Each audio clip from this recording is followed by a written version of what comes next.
नमः। स्वागत है आप सभी का आज की इस वीडियो में। बच्चों, आज हम लोग पढ़ेंगे कक्षा 6 की संस्कृत बुक दीपकम का दूसरा पाठ। आइए शुरू करते हैं। एषः का, एषा का, एतत् किम। जैसा कि आप लोग भी जानते हैं कि संस्कृत में 3 लिंग होते हैं, पुल्लिंग, स्त्रीलिंग और नपुंसक लिंग। तो यदि हम किसी व्यक्ति या पुरुष के बारे में जानना चाहेंगे कि ये कौन है, तो बोलेंगे एषः का, यह कौन है। इसी प्रकार स्त्रीलिंग में किसी महिला या किसी स्त्री के विषय में जानना चाहेंगे तो बोलेंगे एषा का, ये कौन है। और नपुंसक लिंग में एतत् किम, इसका अर्थ भी यही हुआ कि ये कौन है। संस्कृत में 3 वचन भी होते हैं, एक वचन, द्विवचन और बहुवचन। तो चित्र के माध्यम से देखिए, यहाँ पर किसी एक बालक का चित्र बना है, तो एक वचन में बोला जाएगा बालकः, एक बालक। द्विवचन में यानी कि 2 बालकों के लिए रूप बनेगा बालकौ। यहाँ पर 3 बालकों का चित्र है, तो 3 या 3 से अधिक हो जाएंगे तो वो बहुवचन में हो जाएगा। तो बहुवचन में रूप बना बालकाः, एक वचन में बालकः, द्विवचन में बालकौ और बहुवचन में रूप बना बालकाः। इसी प्रकार नीचे देखिए, एक वृक्ष जो है, एक पेड़ के लिए वृक्षः, 2 के लिए वृक्षौ और अनेक के लिए बना वृक्षाः। अब देखिए, यहाँ पर कुछ हाथियों के चित्र बने हैं। एक वचन में यानी कि एक हाथी के लिए रूप बना गजः, 2 हाथियों के लिए गजौ और अनेक हाथियों के लिए रूप बना गजाः, गजः, गजौ, गजाः।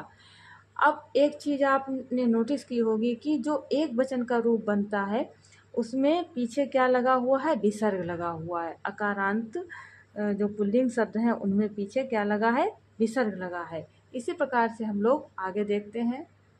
स्त्रीलिंग में एक वचन में, जैसे कि यहाँ पर एक बालिका है, तो बालिका के लिए रूप बना बालिका। यहाँ पर 2 बालिकाएं हैं तो द्विवचन में रूप बना बालिके। यहाँ पर अनेक हैं तो बहुवचन में रूप बना बालिकाः। एक वचन में बालिका, द्विवचन में बालिके और बहुवचन में रूप बना बालिकाः। इसी प्रकार नीचे देखिए, वैद्या यानी कि डॉक्टर, जो लेडी डॉक्टर हैं, वैद्या, वैद्ये, वैद्याः। अब नीचे देखिए, अजा, अजा कहते हैं बकरी को, तो एक बकरी के लिए एक वचन में अजा, 2 बकरियां यानी कि द्विवचन में अजे और अनेक बकरियों के लिए रूप बना अजाः। एक वचन में अजा, द्विवचन में अजे और बहुवचन में रूप बना अजाः। तो ये तो हो गया स्त्रीलिंग का। इसी प्रकार हम देखते हैं नपुंसक लिंग में भी। नपुंसक लिंग में एक वचन में, जैसे यहाँ पर पत्ते का चित्र बना है, तो बोलेंगे पत्रम। द्विवचन में 2 के लिए पत्रे और अनेक के लिए बोलेंगे पत्राणि। पत्रम, पत्रे, पत्राणि।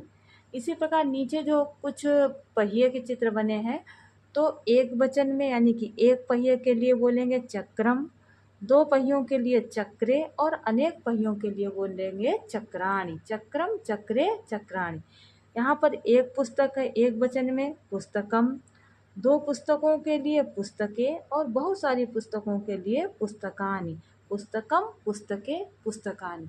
ये तो रूप हो गए नपुंसक लिंग में। इन तीनों लिंगों में आप लोगों ने एक चीज़ नोटिस की होगी कि जो पुल्लिंग में रूप बने हैं तो उनमें एक वचन में विसर्ग का प्रयोग हुआ है, और स्त्रीलिंग में जो एक वचन का रूप बना है उसमें ना विसर्ग का और ना ही हलंत का प्रयोग हुआ है। परंतु जो नपुंसक लिंग में एक वचन का रूप बना है उसमें अंतिम वर्ण में हलंत का प्रयोग हुआ है। तो इस प्रकार ये छोटी सी चीज़ आपको कहीं न कहीं पुल्लिंग, स्त्रीलिंग और पहचानने में मदद करेगी। इसी तरह आप कई सारे रूप जब पढ़ेंगे, देखेंगे, उनका प्रयोग करेंगे तो आप आसानी से पहचान लेंगे कि किसमें कौन सा लिंग है। देखिए, क्रियापदानि। क्रिया अर्थात धातुओं के रूप तीनों वचनों में। एक वचन में, जैसे यदि कोई एक है तो पठति। जैसे यहाँ पर एक बालक है, वो क्या कर रहा है, पढ़ रहा है, तो हम कहें बालकः पठति, तो इसका अर्थ होगा बालक पढ़ रहा है। द्विवचन में रूप बनेगा क्रिया का पठतः, कोई 2 पढ़ रहे हैं, तो द्विवचन में बालक का रूप बना था बालकौ और क्रिया का रूप बन जाएगा पठता, तो बालकौ पठतः, 2 बालक पढ़ रहे हैं। इसी प्रकार बहुवचन में देखिए, क्रिया का रूप बना पठन्ति। बालकाः पठन्ति, बालकः पठति, बालकौ पठतः, और बालकाः पठन्ति। इस प्रकार ये क्रिया के रूप तीनों वचनों में चलेंगे। अब यहाँ पर देखिए एक बालिका बनी है, तो बालिका एक वचन के लिए रूप बना पिबती, यानी कि बालिका पिबती, बालिका पी रही है। द्विवचन में पिबतः, लेकिन बालिका का रूप द्विवचन में क्या बनेगा? बालिके, बालिके पिबतः, यानी कि दो बालिकाएं पी रही हैं। और बहुवचन में यानी कि अनेक में रूप बना पिबन्ति, बालिकाः पिबन्ति, पिबति पिबतः पिबन्ति। और ऊपर क्या रूप बना था? पठति पठतः पठन्ति। इसी प्रकार तीनों वचनों में रूप नीचे देखिए। जैसे यहाँ पर एक बालक जो है खा रहा है, तो खादति यानी कि खा रहा है, खादतः कोई दो खा रहे हैं, और खादन्ति बहुत सारे लोग खा रहे हैं। तो बालकः खादति, बालक खा रहा है, यानी कि एक बालक खा रहा है।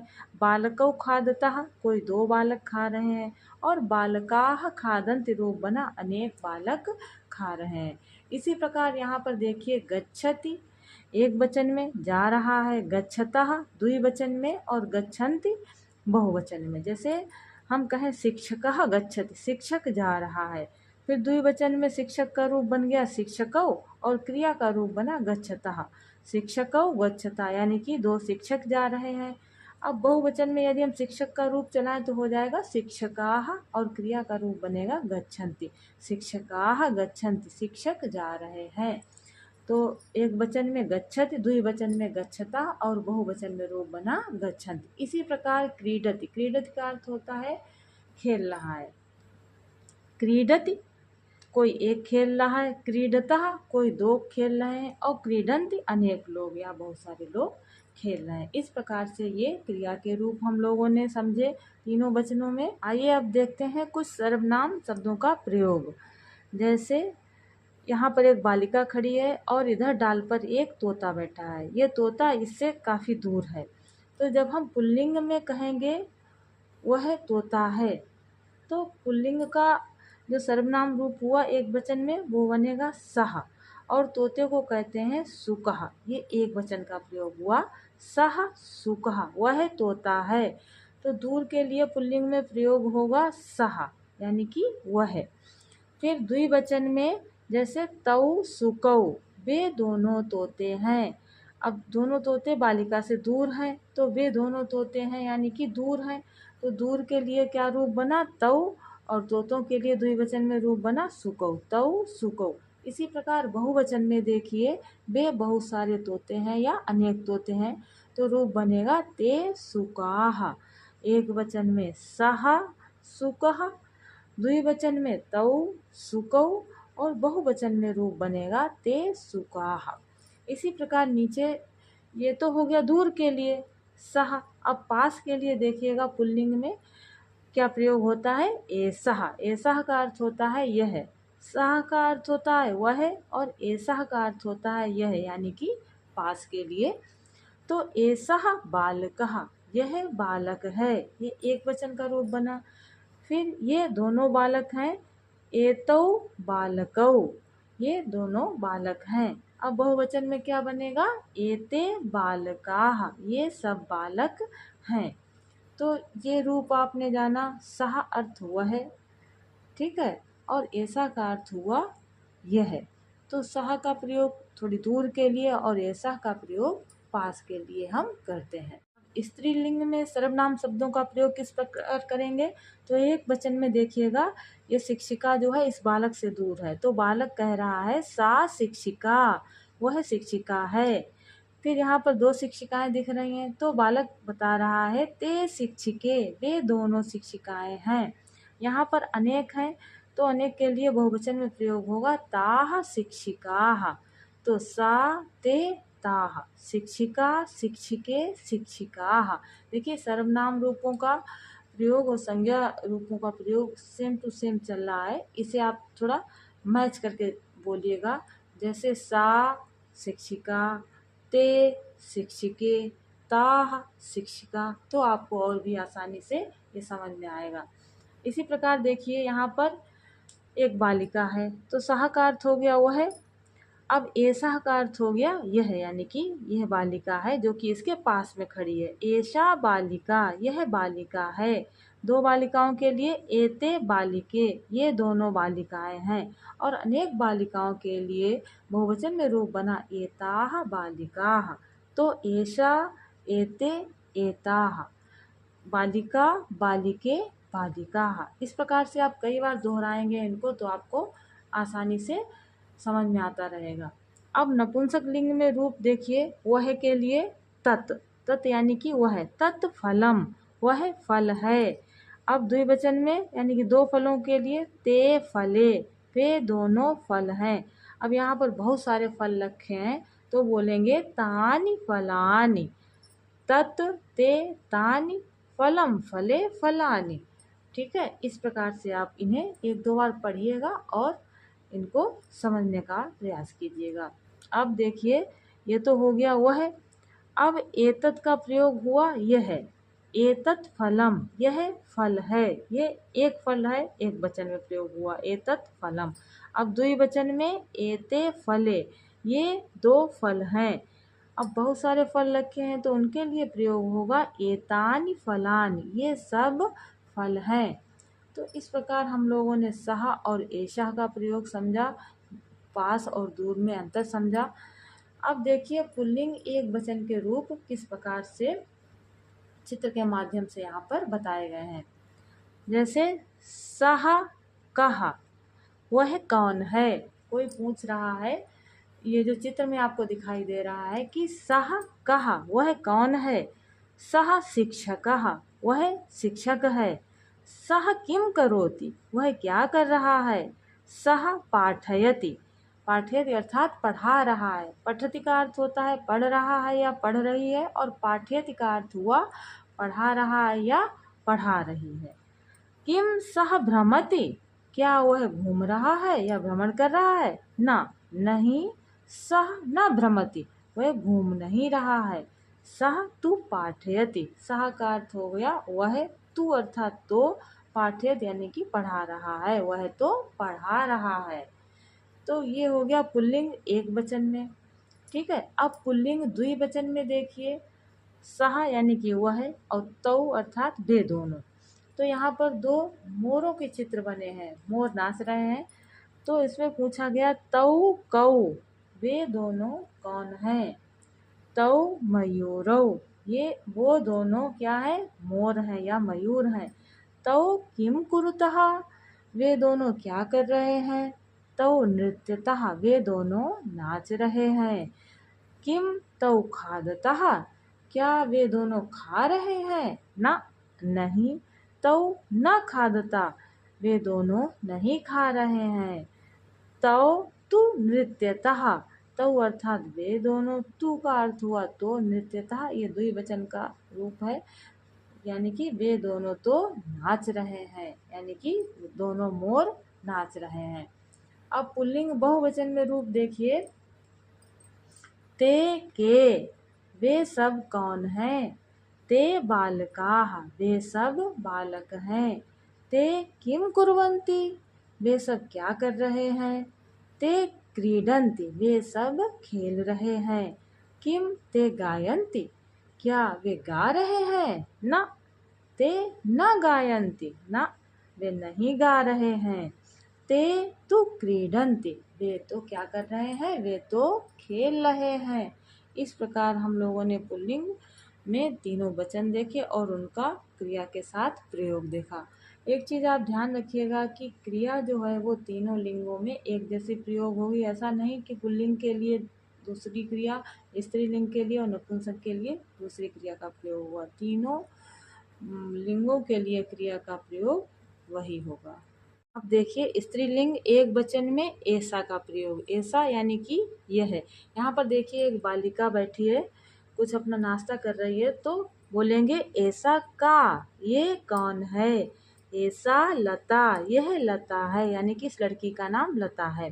ऐसा किम करोति, यह क्या कर रही है। ऐसा खादति, यह खा रही है। किम ऐसा पठति, क्या यह पढ़ रही है। तो उत्तर आया ना, नहीं, ऐसा ना पठति, यह पढ़ नहीं रही है। ऐसा तो खादति, यह तो क्या कर रही है, यह तो खा रही है। तो सा यानी कि वह, और एषः का अर्थ हो गया स्त्रीलिंग में यह। अब देखिए द्विवचन में स्त्रीलिंग का रूप, सर्वनाम रूप, जैसे ऐसा, यह, एते का अर्थ हुआ ये दोनों, एते के। अब यहाँ पर दो बालिकाएं जो है घूम रही हैं, तो इनके लिए प्रयोग किया गया एते के, ये दोनों कौन हैं? एते बालिके, ये दोनों बालिकाएं हैं। एते किम कुरुतः, ये दोनों क्या कर रही हैं? एते भ्रमतः, ये दोनों भ्रमण कर रही हैं। किम एते धावतः, क्या ये दोनों दौड़ रही हैं? न, नहीं, एते न धावतः, ये दोनों दौड़ नहीं रही हैं। एते तो भ्रमतः, ये दोनों भ्रमण कर रही हैं, यानी कि टहल रही हैं या घूम रही। अब स्त्रीलिंग में बहुवचन का रूप देखिए, एताह काह। यहाँ पर कुछ बकरियों के चित्र दिए गए हैं, यानी कि पूछा गया है ये सब कौन है? एताह अजाह, ये सब बकरियां हैं। एताह किम कुर्वन्ति, ये सब क्या कर रही हैं? एताह चरन्ति, ये सब चर रही हैं, यानी कि घास खा रही हैं। किम एताह धावन्ति, क्या ये सब दौड़ रही हैं? न एताह न धावन्ति, ना का अर्थ नहीं हुआ, न, नहीं, ये दौड़ नहीं रही हैं। एताह तु चरन्ति, ये तो क्या कर रही हैं? या ये तो चर रही हैं, यानी कि घास खा रही हैं। अब हम लोग प्रयोग देखते हैं नपुंसक लिंग एक वचन का। तत्, तत् यानी कि वह है, यानी कि किसी दूर की वस्तु के लिए या चीज के लिए। तत् किम, वह क्या है? तत् चंद्रयानम, वह चंद्रयानम, यानी कि चंद्रयान है। किम तत् विमानम, क्या वह विमान है? न, नहीं, तत् विमानम न, वह विमान नहीं है। तत् तु चंद्रयानम अस्ति, तत् यानी कि वह, तु अर्थात तो, चंद्रयान, अस्ति अर्थात है, वह तो चंद्रयान है। ठीक है, तो तत् यानी कि वह, यानी कि दूर की वस्तु के लिए। अब नपुंसक लिंग द्विवचन में देखिए, यहाँ पर दो पुस्तकें रखी हैं, तो द्विवचन में रूप बनेगा ते, और कौन के लिए रूप बनेगा द्विवचन में? के। ते के, वे दोनों कौन हैं? ते पुस्तके, वे दोनों पुस्तकें हैं। किम ते पत्रे, क्या वे दोनों पत्र हैं? न, ते पत्रे न, वे दोनों पत्र नहीं हैं। ते तु पुस्तके स्तः, वे दोनों तो पुस्तकें, स्तः का अर्थ हो गया द्विवचन में हैं, वे दोनों तो पुस्तकें हैं। अब नपुंसक लिंग बहुवचन में देखिए, यहाँ पर कई सारी ट्रेन या रेलगाड़ियों के चित्र हैं, तीन। तो तीन या तीन से अधिक वस्तुएं जब हो जाती हैं तो वो बहुवचन में हो जाती हैं। ठीक है, तो तत् ते, अब रूप बना बहुवचन में तानि, तानि कानि, वे सब कौन हैं? तानि रेलयानानि, वे सब रेलयान हैं, यानी कि रेलगाड़ियां हैं। किम तानि बसयानानि, क्या वे सब बसें हैं? न, तानि बसयानानि न, नहीं, वे बसें नहीं हैं। तानि तु रेलयानानि सन्ति, वे तो सभी क्या हैं? रेलगाड़ियां हैं। अब देखिए नपुंसक लिंग एक वचन में यह के लिए प्रयोग होता है एतत्, और किम का अर्थ होता है क्या या कौन। ठीक है, तो यहाँ पर एक दूरदर्शन यानी कि टीवी का चित्र बना हुआ है, तो पूछा गया है एतत् किम, ये कौन है? एतत् दूरदर्शनम, ये दूरदर्शन है। किम एतत् संगणकम, क्या यह संगणक अर्थात कंप्यूटर है? न, नहीं, एतत् संगणकम न, यह संगणक नहीं है। एतत् तु दूरदर्शनम अस्ति, यह तो दूरदर्शन है। ये एक वचन में रूप बना एतत्, यानी कि यह। फिर देखिए नपुंसक लिंग द्विवचन में एते के, ये दोनों कौन है या क्या है? एते फले, ये दोनों फल हैं। किम एते कंदुके, क्या ये दोनों गेंदे हैं? न, एते कंदुके न, नहीं, ये दोनों कंदुके नहीं है, यानी कि गेंद नहीं है। एते तो फलेस्तः, ये दोनों तो क्या हैं? फल हैं। अब बहुवचन में देखिए नपुंसक लिंग का रूप एतानि बनेगा। एतानि कानि, ये सब कौन है या ये सब क्या हैं। एतानि पुस्तकानि, ये सब पुस्तकें हैं। किम एतानि सोपानानि सन्ति, क्या ये सब सीढ़ियाँ हैं। न, नहीं। एतानि सोपानानि न, ये सोपान नहीं है। एतानि तु पुस्तकानि सन्ति, ये तो सभी क्या हैं, पुस्तकें हैं। तो इस प्रकार हम लोगों ने पुल्लिंग, स्त्रीलिंग और नपुंसक लिंग के रूप एक वचन में देखे, तद और एतद के रूप। इन्हें आप एक दो बार जो है अभ्यास जरूर कीजिएगा। अब यहाँ देखिए कुछ सर्वनाम रूप दिए गए हैं पुल्लिंग, स्त्रीलिंग और नपुंसक लिंग में। लिखा है उच्चैः पठन्तु स्मरन्तु अवगच्छन्तु चाह। उच्चैः अर्थात थोड़ी तेज आवाज में पढ़ें, समझें और स्मरण करें, यानी कि इन्हें याद करें। तो पुल्लिंग में रूप देखिए सह अर्थात वह, स्त्रीलिंग में रूप बनेगा सा और नपुंसक लिंग में वह के लिए रूप बना तत्। तो पुल्लिंग में बना सह, तौ, ते, वह, वे दोनों और वे सब। स्त्रीलिंग में रूप बना सा, ते, ताह। सा अर्थात वह, ते यानी कि वे दोनों और ताह का अर्थ हुआ अनेक यानी कि वे सब। तत् है एक वचन में तत् यानी कि वह, ते वे दोनों और तानि मतलब वे सब। तत्, ते, तानि। अब पुल्लिंग में देखिए सह का अर्थ हुआ वह और एसह का अर्थ हुआ यह यानी कि पास के लिए। एसह, एतौ, एते। क्या रूप बना, एसह, एतौ, एते। स्त्रीलिंग में क्या बना, एसा, एते, एतः। और नपुंसक लिंग में एतत्, एते, एतानि। पहले ऊपर बना था तत्, ते, तानि और एतत्, एते, एतानि, ये बना यह के लिए। फिर पुल्लिंग में देखिए कहा यानी कि कौन एक, कौ कौन दो, के यानी कि कौन सब। स्त्रीलिंग में का, के, काह रूप बना और नपुंसक लिंग में बना किम, के, कान। अब इन्हें एक बार आप पढ़िए जरा पुल्लिंग में, जैसे सह, तौ, ते, एसह, एतौ, एते, काह, कौ, के। तो यहाँ पर आपने एक चीज देखा, ये कॉमन है कि जो एक वचन का रूप है उसमें विसर्ग लगा है, द्विवचन में औ की मात्रा लगी है और जो बहुवचन का रूप बना है उसमें ते, एते, के इस प्रकार के रूप चलेंगे। इसी प्रकार स्त्रीलिंग में सा, ते, ताह, ऐसा, एते, ताह, का, के, काह, है ना। और इसी प्रकार नपुंसक लिंग में तत्, ते, तानि, एतत्, एते, तानि, किम, के, कान। आज की वीडियो का समापन यहीं पर करेंगे, फिर मिलेंगे किसी नई वीडियो में। तब तक बने रहिएगा हमारे साथ। यदि आपको वीडियो पसंद आई हो तो लाइक कीजिएगा, शेयर कीजिएगा और हमारे चैनल को सब्सक्राइब कीजिएगा। फिर मिलेंगे, तब तक के लिए बहुत बहुत धन्यवाद।